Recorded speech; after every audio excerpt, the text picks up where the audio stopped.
Assalamualaikum warahmatullahi wabarakatuh. My name is Ina Madia. I'm from class regular QI. Di sini saya akan menjawab 9 pertanyaan dari Miss Nia.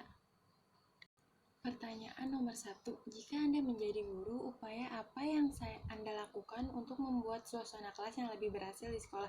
Upaya yang saya lakukan yang pertama adalah membangun atau meningkatkan kreativitas saya dan keahlian saya dalam mengajar, karena dengan keterampilan saya dalam memberikan materi, siswa akan lebih dapat menerima ilmu dengan baik sehingga suasana kelas pun akan menjadi berhasil.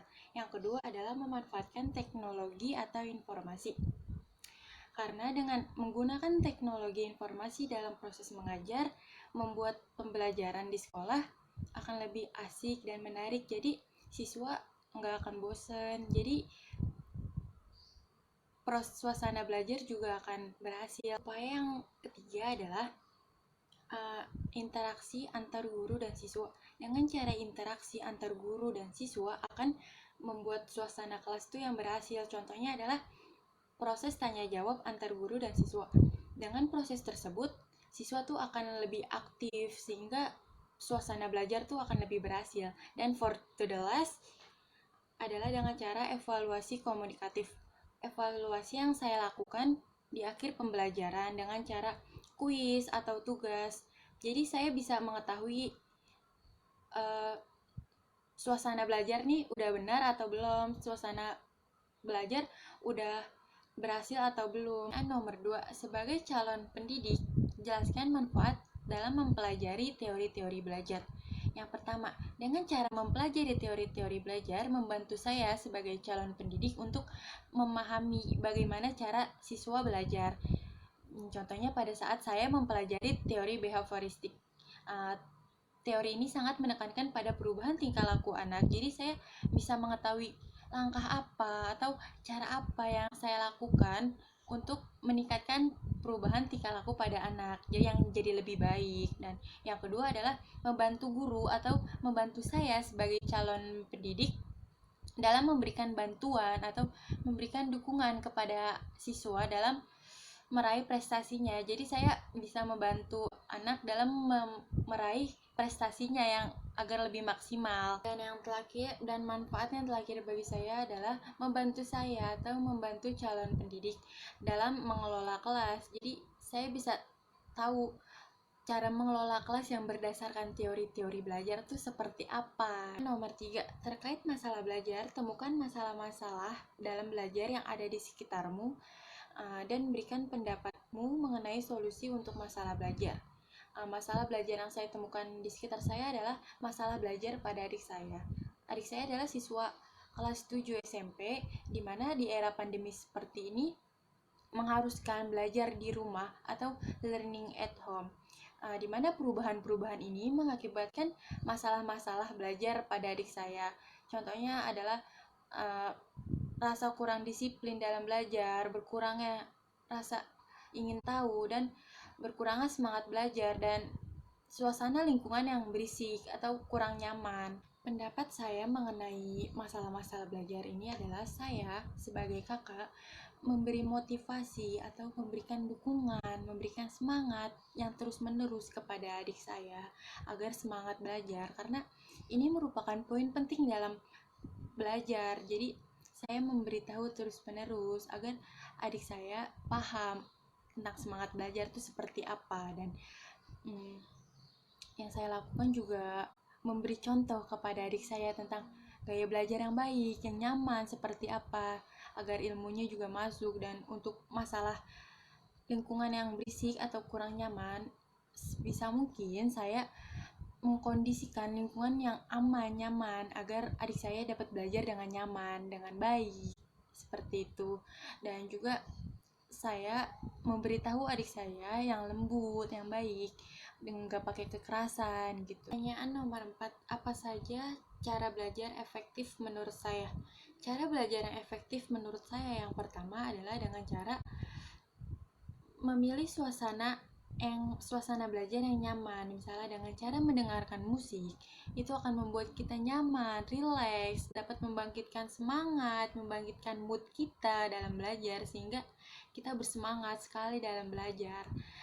Dan kalau kita nggak suka mendengarkan musik, kita bisa memilih waktu-waktu yang tenang atau memilih suasana lingkungan yang nyaman pada saat subuh atau malam, dimana kondisi lingkungan tuh nyaman, jadi kita lebih bisa fokus dalam belajar, lebih fokus dalam memahami materi ketika tidak ada gangguan-gangguan suara seperti itu.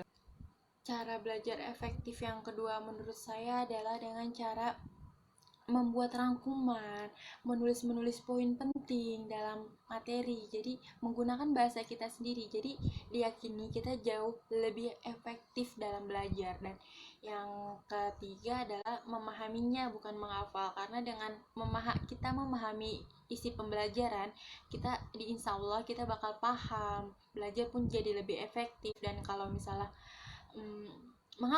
hafalan kan bisa saja hilang. Dan yang terakhir menurut saya adalah dengan cara membuat kelompok belajar atau belajar bersama. Dengan cara seperti ini belajar lebih efektif karena kita bisa bertukar pikir, menambah informasi dari teman-teman kita, dan bertujuan juga jadi semangat belajar karena ada teman. Pertanyaan nomor 5. Gaya belajar seperti apa yang Anda miliki? Gaya belajar yang saya miliki adalah gaya belajar auditory, di mana gaya belajar ini mengandalkan pendengaran dan suara. Saya jauh lebih mengerti penjelasan secara auditory karena dijelaskan langsung atau disampaikan langsung oleh guru atau dosen, atau di era pandemi ini disampaikan secara Zoom, Google Meet, atau dengan voice note, karena kita atau saya lebih terfokus pada penjelasan lewat suara dibandingkan dengan membaca buku atau membaca teks. Pertanyaan nomor 6. Terkait dengan motivasi belajar, menurut Anda kenapa sih motivasi belajar itu penting? Menurut saya motivasi belajar itu sangat penting karena motivasi merupakan poin penting dalam proses pembelajaran karena bisa dapat menambahkan semangat belajar pada kita. Contohnya adalah cita-cita saya ingin jadi cum laude, IPK-nya tinggi, amin insya Allah. Dan cita-cita saya ini saya jadikan motivasi saya untuk semangat belajar, semangat meraih cita-cita saya, seperti itu. Nomor 7, apa saja upaya yang kamu lakukan untuk meningkatkan motivasi belajar? Untuk meningkatkan motivasi belajar, upaya yang saya lakukan yang pertama adalah dengan cara mengingat-ingat kembali apa tujuan saya, apa cita-cita saya. Karena kesadaran pada diri sendiri adalah motivasi yang paling sangat berpengaruh dalam meningkatkan motivasi belajar. Dan juga self reward juga bisa meningkatkan motivasi belajar, kita lebih bersemangat dalam belajar. Yang kedua yang saya lakukan adalah dengan cara mengganti metode belajar saya yang tadinya saya mungkin menggunakan metode merangkum, saya ubah menjadi mapping agar tidak bosan, juga agar lebih bervariasi, agar lebih semangat lagi dalam belajar, seperti itu. Dan juga jika motivasi saya sudah mulai menurun, saya biasanya bercerita kepada orang tua saya, dan nanti orang tua saya akan menyemangati. Nomor 8. Menghadapi era industri abad ke-21, apa pengalaman belajar yang baru Anda pelajari atau Anda terapkan untuk meningkatkan keterampilan kemampuan Anda? Pada abad ke-21 ini, di mana kita menggunakan teknologi informasi yang sangat canggih, dan pada era pandemi sekarang mengharuskan saya untuk belajar di rumah, di mana pembelajaran ini sangat memerlukan teknologi dalam proses belajarnya. Yang tadinya saya kurang dalam menggunakan teknologi, sekarang jauh lebih meningkat kemampuan saya dalam menggunakan teknologi, seperti bermain, membuat PowerPoint yang lebih membuat skill saya bertambah, seperti itu. Kedua, kemampuan saya yang meningkat atau keterampilan saya yang meningkat pada era ini adalah kebanyakan atau rata-rata teknologi informasi menggunakan bahasa asing, sehingga dapat membantu saya dalam meningkatkan kosakata baru dalam bahasa asing, sehingga keterampilan saya, kemampuan saya, skill saya dalam menggunakan bahasa asing dapat bertambah. Pertanyaan ke-9 atau pertanyaan terakhir.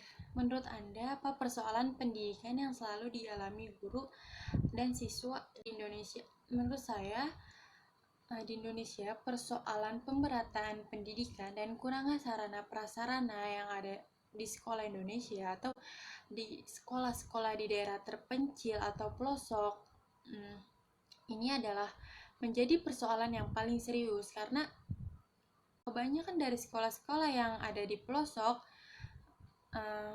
tidak mendapatkan pendidikan yang sama seperti yang ada di kota. Hal ini menyebabkan perbedaan kualitas pendidikan yang ada di Indonesia, sehingga kurang meratanya pendidikan yang ada di Indonesia. Perbedaan kualitas, hal ini menyebabkan masalah atau persoalan yang serius. Saya telah menjawab 9 pertanyaan dari Miss Nia, kurang lebihnya mohon maaf. Wassalamualaikum warahmatullahi wabarakatuh. Bye-bye.